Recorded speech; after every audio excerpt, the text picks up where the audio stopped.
प्रिय छात्रों, कक्षा 9 विषय गणित, अध्याय 3 इकाई 3 निर्देशांक ज्यामिति। इस निर्देशांक ज्यामिति के तहत हम प्रश्नावली 3.2 देखते हैं। इसके पहले हमने प्रश्नावली 3.1 और उससे संबंधित जो उदाहरण है हम बता चुके हैं आपको। तो इसमें से जो प्रश्न पहला है वो प्रश्न क्या है मैं बता देता हूं। पूरा प्रश्नावली अब देखिए इसमें कि निम्नलिखित प्रश्नों में से प्रत्येक प्रश्न का उत्तर दीजिए। आपके पास में बुक जरूर है। ये जो है प्रश्नावली पेज नंबर 71 में है। इसका प्रश्न पहला क्या है देखते हैं हम। आप जो प्रश्न पहला है कि निम्नलिखित प्रश्नों में से प्रत्येक प्रश्न का उत्तर दीजिए। प्रश्न इस प्रकार से दिया हुआ है कि कार्तीय तल में किसी बिंदु की स्थिति निर्धारित करने वाली क्षैतिज रेखा और ऊर्ध्वाधर रेखाओं के क्या नाम है। प्रश्न पहला बोला गया है कि कार्तीय तल में किसी बिंदु की स्थिति निर्धारित करने वाली क्षैतिज और ऊर्ध्वाधर रेखाओं के क्या नाम है। तो आपका उत्तर क्या होगा मैं आपको उत्तर बता देता हूं। क्षैतिज रेखा को हम क्या बोलते हैं, पहले का उत्तर देखिए यहाँ पर। ये जो क्वेश्चन नंबर फर्स्ट, आपका क्वेश्चन नंबर फर्स्ट का ये फर्स्ट है, इसका आंसर देखते हैं। तो हम क्या बोलेंगे, क्षैतिज रेखा को क्या बोलते हैं हम, एक्स अक्ष बोलते हैं। क्या बोलते हैं, एक्स अक्ष। और यहां पर और एक रेखा की बात कही गई है वो है ऊर्ध्वाधर रेखा। तो ये क्या होगा, ऊर्ध्वाधर रेखा को क्या बोलते हैं हम, रेखा को वाय अक्ष कहते हैं। ये हो गया आपका पहले प्रश्न का उत्तर। जो दूसरा प्रश्न है वो क्या है, इन दोनों रेखाओं से बने तल के प्रत्येक भाग के नाम बताइए। दोनों रेखाओं के तल से बने प्रत्येक भाग का नाम बताइए। तो आपका उत्तर क्या होगा, ये होगा दोनों रेखाओं तल को 4 भागों में बांटती है। ये जो दोनों रेखाएं देख रही है एक साथ, ये जो है ये एक्स डेश और ये वाई डेश, ये जो है ये तल को कितने भागों में बांटती है, 4 भागों में बांटती है। और प्रत्येक भाग को क्या कहते हैं, चतुर्थांश कहते हैं। तो आपके उत्तर क्या होगा, उत्तर लिख देते हैं यहाँ पर। चलिए, दोनों रेखाएं तल को, दूसरे का उत्तर, दोनों रेखाएं तल को 4 भागों में बांटती है और प्रत्येक भाग को चतुर्थांश कहते हैं। क्या कहते हैं, चतुर्थांश कहते हैं। ये आपका प्रश्न दूसरे का उत्तर हो गया। अब तीसरा क्या है हमारा, उस बिंदु का नाम बताइए जहां ये दोनों रेखाएं प्रतिच्छेद होती है। ये देखिए यहाँ पर। तो आपका तीसरे का उत्तर क्या होगा, दोनों रेखाएं जहां प्रतिच्छेद करती है उसे मूल बिंदु कहा जाता है। तो तीसरे का उत्तर क्या होगा, आप शॉर्टकट में इसको मूल बिंदु भी लिख सकते हैं। मूल बिंदु, ओरिजिन पॉइंट। ठीक है। तो दोनों रेखाएं जहां पर एक दूसरे को प्रतिच्छेद करती है उसे मूल बिंदु कहते हैं। ठीक है। अब हम आते हैं इसी प्रश्नावली में पेज नंबर 72 में आते हैं। ये आपका 3.2 का प्रश्न दूसरा परीक्षा की दृष्टि से महत्वपूर्ण है। क्वेश्चन नंबर 2 की ओर चलते हैं यहाँ पर।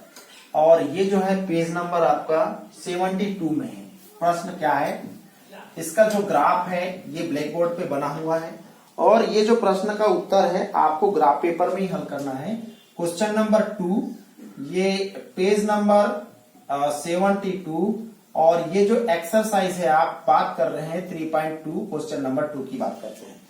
तो क्वेश्चन क्या है देख लीजिए, आकृति 3.14, ये 3.14 आकृति है। तो आकृति 3.14 देखकर निम्नलिखित को लिखिए। पहले में लिखना है अपने को बी के निर्देशांक। क्या लिखना है आपको, पहला जो है वो बी के निर्देशांक लिखना है, बी के निर्देशांक लिखना है। और यहां पर दूसरे में क्या लिखना है, दूसरे में लिखना है सी के निर्देशांक, सी के निर्देशांक लिखना है। चलिए, और तीसरे में क्या करना है, तीसरे में निर्देशांक ऋण 3 ऋण 5 द्वारा पहचाना गया बिंदु लिखना है। ऋण 3 और ऋण 5 द्वारा पहचाना गया बिंदु लिखना है। चौथे में भी क्या करना है, चौथे में यहाँ पर आपको निर्देशांक पहले से दिया है, 2 दिया है और ऋण 4 द्वारा पहचाना गया बिंदु लिखना है। पांचवें में क्या लिखना है आपको, डी का भुज, क्या लिखना है, डी का भुज लिखना है। और छठवें में बिंदु एच की कोटि, छठवें में ये लिखना है आपको बिंदु एच की कोटि लिखना है। और सातवें में क्या है यहाँ पर, बिंदु एल के निर्देशांक, एल के निर्देशांक। और आपका लास्ट पॉइंट है, यह है बिंदु एम के निर्देशांक, बिंदु एम के निर्देशांक, ये आपको लिखना है। चलिए अब देखते हैं। अब यहां पर सबसे पहले ग्राफ को एक बार देखिए, ये एक्स एक्स डैश है, ये वाई वाई डैश है, ये एक दूसरे को जिस बिंदु पर मिल रहा है इसको ओ नाम दिया, ये मूल बिंदु कहलाता है। इधर एक्स के धनात्मक मान है, इधर एक्स के ऋणात्मक मान है, ऊपर में y के धनात्मक मान है, नीचे में y के ऋणात्मक मान है। सबसे पहले हम यहाँ पर बिंदु कहां से चालू करते हैं, b से चालू करते हैं। तो b में जो मिला हुआ है यहाँ पर देखिए ऋण 5 है और यहाँ पर 2 है। फिर हम इधर ही आते हैं, d पे आते हैं। तो d में आप देख रहे होंगे किससे मिला हुआ है, ये x में 6 से मिला है इधर और y में 2 से मिला है। और यहाँ पर हम बात करते हैं l की बात करते हैं, तो ये y में है यहाँ पर, ठीक है, देखते हैं अभी 0,5 के रूप में। और यहाँ पर हम आगे चलते हैं तो h में क्या है, ये x में ऋण 5 है और ये ऋण 3 है y में। फिर e की बात करते हैं तो x में ऋण 3 है और आपका e जो है ये y में ऋण 5 है। फिर हम g की बात करते हैं तो x में 2 है और y में ऋण 4 है। c की बात करते हैं तो x में 5 है, y में ऋण 5 है। और m की बात करते हैं तो ये जो है ऋण 3 है और y जो है इसका देखिए 0 के रूप में होगा। चलिए आगे चलते हैं, उसको हल करते हैं। ठीक है, सबसे पहले ध्यान से समझने का प्रयास करें। सबसे पहले हमको बोला गया है, आपके पास में बुक है, इसको ग्राफ पेपर में हल करना है। सबसे पहले बी के निर्देशांक, तो सबसे पहले बी के निर्देशांक हम क्या लिखेंगे, आपको मैंने कहा था कि निर्देशांक लिखने के लिए सबसे पहले एक्स को लिखते हैं, उसके बाद क्या लिखते हैं, वाई लिखते हैं। तो यहाँ पर ये देखिए एक्स जो दिख रहा है आपको, यहाँ पर ये जो मिला हुआ है एक्स में ऋणात्मक में ऋण 5 है। तो सबसे पहले आप एक्स का निर्देशांक ऋण 5 लिखिए। आप y में जाइए, कहां पर मिला है वो, 2 में, ऊपर की ओर है इसलिए धन होगा, तो यहां पर 2 लिखेंगे आप। तो ऋण 5 और 2, एक इसका निर्देशांक हुआ, ये आपका b का निर्देशांक हुआ। इसी प्रकार हमको c का निर्देशांक हो जाना है। तो हम जैसे निर्देशांक की बात करते हैं, सबसे पहले आपको x निर्देशांक देखना है, फिर y निर्देशांक देखना है। तो स्पष्ट है कि ये जो c है आपका कहां मिल रहा है, धनात्मक x में 5 में और y में ऋणात्मक ऋण 5 में। ये क्या हो जाएगा आपका, ये जो हो जाएगा ये धन 5 और यहाँ पर क्या होगा, ऋण 5। इसका किसका निर्देशांक हो गया, ये सी का निर्देशांक हो गया। अब हमको बताना है ऋण 3 और ऋण 5 ये द्वारा पहचाना गया बिंदु बताना है। तो आप देख रहे हैं यहाँ सबसे पहले इसने ऋण 3 बोला है तो आप x में ऋण 3 आ जाइए, और ऋण 5 बोला है तो आप नीचे y में ऋण 5 में आइए। तो इसके द्वारा पहचाना गया बिंदु क्या है, ई है। तो आप क्या लिखेंगे, ये जो है ऋण 3 और ऋण जो 5 है वो इसके द्वारा पहचाना गया बिंदु क्या है, ई है। तो यहां लिखेंगे आप, इसका जो बिंदु पहचाना गया है वो ई है। इसी प्रकार 2 और ऋण 4, तो 2 जो है धन में है और ऋण 4 किस में है, ऋण में है। तो आप देख रहे हैं कि सबसे पहले यहाँ पर ये देखिए, ये 2 में जाते हैं तो जी जो है ये 2 में, धन 2 में है और नीचे आते तो ऋण 4 है। ये किसके द्वारा पहचाना गया बिंदु क्या हो गया आपका, डी हो गया। डी का भुज, डी का भुज लिखना है किसमें, आपका डी नंबर पे। तो ये डी का निर्देशांक सबसे पहले देख लेते, चलिए यहाँ लिख देते निर्देशांक। डी का निर्देशांक यहाँ बोला नहीं गया है, मैं लिख के बता देता हूँ आपको। इसका निर्देशांक धनात्मक में 6 है और यहाँ पर y निर्देशांक इसका धनात्मक में 2 है, 6 और 2 है। डी का निर्देशांक धन 6 और धन 2 दोनों धनात्मक है।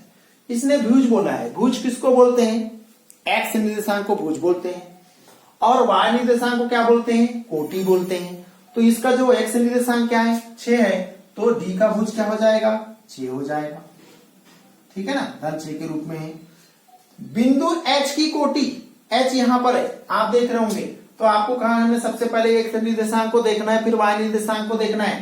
तो यहां पर ये क्या है, ये ऋण 5 है और इसका वाय निर्देशांक क्या है, ये ऋण 3 है, तो ऋण 5 और ऋण 3।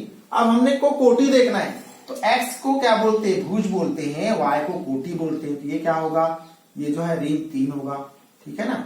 इसका जो h बिंदु h की जो कोटि है वो है ऋण 3 है। अब हम आगे आते हैं, यहां पर L के निर्देशांक ज्ञात करना है।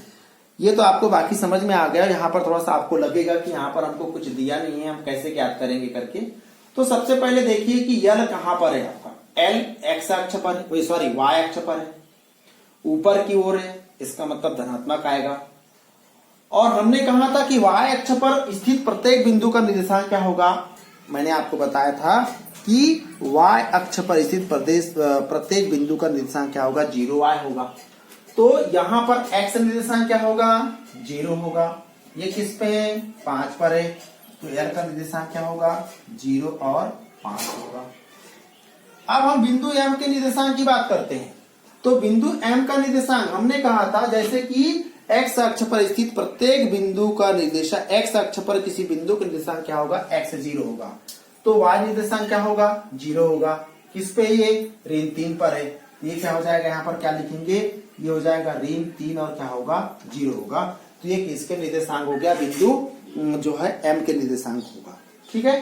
तो आपको सभी को समझ में आ गया होगा, और निश्चित रूप से ये जो है आप सभी इसको ग्राफ पेपर में बनाएंगे। इस प्रकार से प्रश्नावली 3.2 समाप्त हो गया होगा। और मेरे चैनल को सब्सक्राइब करना बिल्कुल ना भूलें, साथ में बेल आइकन क्लिक जरूर करें, आल को भी क्लिक कर दें, और अपने दोस्तों को शेयर करें, लाइक कमेंट जरूर करें। थैंक्स।